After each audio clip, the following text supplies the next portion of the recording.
Bonjour à vous qui regardez cette vidéo. Si vous la regardez, c'est que vous êtes sur Twitch, je suppose, et que vous vous posez la question de qu'est-ce qu'il est en train de bidouiller. Actuellement, dans une semaine, je donne une formation à des testeurs de jeux vidéo et je dois leur enseigner ce qu'est le jeu vidéo sous Unity. Comment ça fonctionne, ce que c'est, comment ça se comporte et comment on fait pour survivre dans l'industrie du jeu vidéo belge. Dans le même contexte, vu que je suis un créateur de macros, de bots et de séquences de touches, on me demande mon avis et on me demande d'expliquer un peu comment on peut être testeur, développeur. Comment on peut utiliser le développement du jeu vidéo pour pouvoir créer des tests séquentiels et des choses comme ça pour tester le jeu vidéo. Et comme je suis un expert de réalité virtuelle, de donner un peu mon avis sur ce que c'est la réalité virtuelle, ce qu'on pourrait faire en tant que testeur sur le domaine et des choses comme ça. J'ai 3 jours pour pouvoir en parler, donc on a jeudi, vendredi et lundi. Et donc mon plan de cours va être très simple. Jeudi, on va essayer ensemble de hacker un jeu qui s'appelle 10 Second Ninja pour jouer à ce jeu avec des séquences de touches.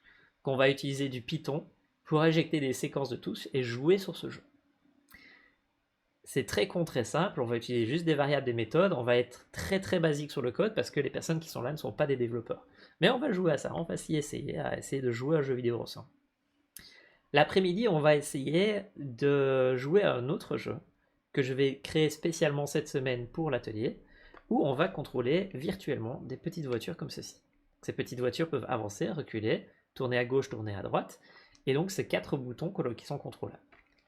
Et donc l'idée, c'est que je vais afficher sur le grand écran ce jeu avec plein de petites voitures, chaque élève aura sa petite voiture, et l'idée, ça va être d'injecter des touches VJoy, donc d'injecter des touches de joystick, et via Python, et depuis son ordinateur, jouer ensemble à ce jeu. Donc ça va être très marrant. Donc on va être à 10-12 à essayer de contrôler des petites voitures sur le même écran. Ça, c'est l'atelier de jeudi, où le but c'est d'apprendre un peu Python, ce que c'est l'injection de clavier, l'injection de joystick et des choses comme ça. Le lendemain, on voit ce que c'est Unity. Donc, comment on crée une scène Unity, comment on crée un objet dans Unity, ce que c'est une scène, ce que c'est un objet, ce que c'est un mesh 3D, des matériaux, des shaders. On voit les bases. L'idée de l'atelier de vendredi, c'est de savoir en fin de journée personnaliser sa petite voiture. Donc, utiliser le code qui est à disposition pour faire bouger la voiture, injecter des petites touches clavier avec du code qui est prêt, tout prêt pour nous, et mettre des petites couleurs, mettre des objets 3D sur une petite voiture comme ceci. Le week-end est là pour vous laisser respirer, donc les personnes qui veulent apprendre Unity et me poser des questions lundi peuvent travailler le week-end, ceux qui n'ont pas envie ne le font pas de problème là-dessus. Donc petite pause du week-end, et lundi, on s'en va sur le shader graph et le code. Il faut savoir que ici le code Unity est extrêmement simple, il y a plein d'exemples sur le web, c'est très simple, c'est juste on crée des petites box qu'on appelle des variables, on crée des méthodes qui sont des bouts de code qu'on va exécuter et on va les lancer et on va faire bouger des objets, on va faire apparaître des objets, des choses comme ça. Donc c'est très simple. Mais il y a des gens qui sont pas trop programmeurs, qui sont plus sur le côté artistique. Donc dans la même journée de lundi, on va aller voir ce que c'est shader graph. Shader graph, c'est quelque chose qui va nous permettre de colorier les objets, de les faire bouger, leur donner une texture de bouclier, une texture d'eau, essayer de faire bouger des choses, essayer de rendre les choses belles. Et donc du coup, l'idée ici, ça va être qu'une équipe va faire du code, s'ils se sentent de faire du code, et une autre va faire de la beauté avec Shader Graph s'ils se sentent d'explorer Shader Graph. Sachant qu'en fin de journée, le but du jeu, ça va être d'avoir ces petites voitures qui bougent, comme avec l'atelier de jeudi. Petite voiture que vous aurez exportée comme dans l'atelier de vendredi, et qui sera beau comme dans l'atelier du lundi. Sachant que vu que j'ai des cases de réalité virtuelle, on fera sûrement des tests via l'atelier au fur et à mesure de l'atelier. Et le but évidemment, c'est que lundi après-midi, avant de partir, on puisse bouger des petites voitures ensemble dans Unity et on puisse les voir en réalité virtuelle chacun à son tour. Donc pas en réseau, juste le casque est branché sur le PC et on les voit bouger dans la pièce.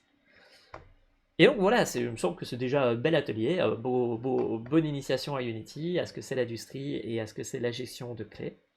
Et donc voilà, si ce genre d'atelier vous intéresse, n'hésitez pas, hein. Ici l'idée par rapport à cet atelier, c'est de découvrir, de se faire plaisir, de voir ce que c'est, d'avoir des liens, de comprendre, d'avoir les mots-clés qui permettent de faire des recherches par la suite.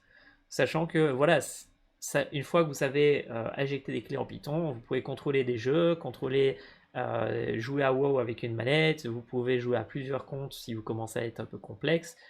Vous pouvez jouer sur la Xbox avec ce genre de petites choses. Donc vous injectez du Bluetooth ici et ça va simuler sur la Xbox des touches. Et donc voilà. L'idée ici, c'est vraiment de prendre une idée globale de comment on peut, en tant que testeur de jeux vidéo, avoir un métier un peu plus intéressant sur la partie on va faire des codes qui permettent de tester des jeux plutôt que de juste tester des jeux et explorer un peu ce que c'est l'Unity 3D. Ah, je crois que vous avez compris ça à travers cet atelier, à travers cette vidéo. Donc voilà, vous savez ce que je suis en train de construire pour le moment, vous savez ce qui sera disponible bientôt sur cet atelier. Je vous souhaite une très bonne journée, souhaitez-moi le meilleur code du monde et on se voit dans une semaine pour voir où j'en suis. Ciao ciao, que le code soit avec vous.